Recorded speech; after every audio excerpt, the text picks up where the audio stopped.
Bantu penuhi stok PMI selama Ramadan, Psmti Sulsel gencar gelar donor darah. Paguyuban Sosial Marga Tiongwah, Psmti, Sulawesi Selatan, Sulsel, kembali menggelar donor darah di sejumlah daerah. Terbaru, Meti sukses menggelar donor darah di Mall Pinisi Point, Jalan Metro Tanjung Bunga pada Sabtu, 30 Maret 2024. Sebelumnya donor darah juga dilakukan di antaranya di Kabupaten Maros dan Mall Panakukang serta di berbagai gereja. Ketua Psmti Sulsel, Emi Jita mengatakan donor darah memang dilakukan selama Ramadan untuk memenuhi stok PMI.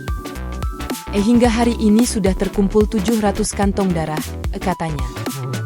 Tak hanya itu, Psmti Sulsel menggelar safari Ramadan dengan berbagai kegiatan mulai dari berbagi takjil yang dilaksanakan depan sekret Psmti Sulsel Jalan Veteran dan buka puasa di Masjid Sitimang Jalan Jalur Lingkar Barat nomor 22, dekat area Thalassa City, Tamalan Rea, Kota Makassar pada Sabtu, 6 April 2024.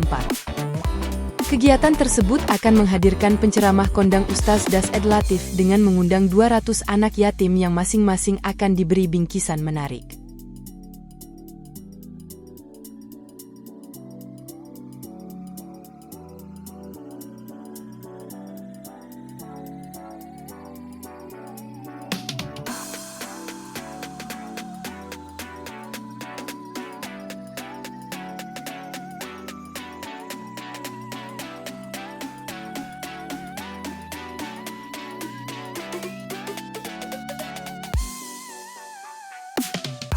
Download Tribun X sekarang, menghadirkan lokal menjadi Indonesia.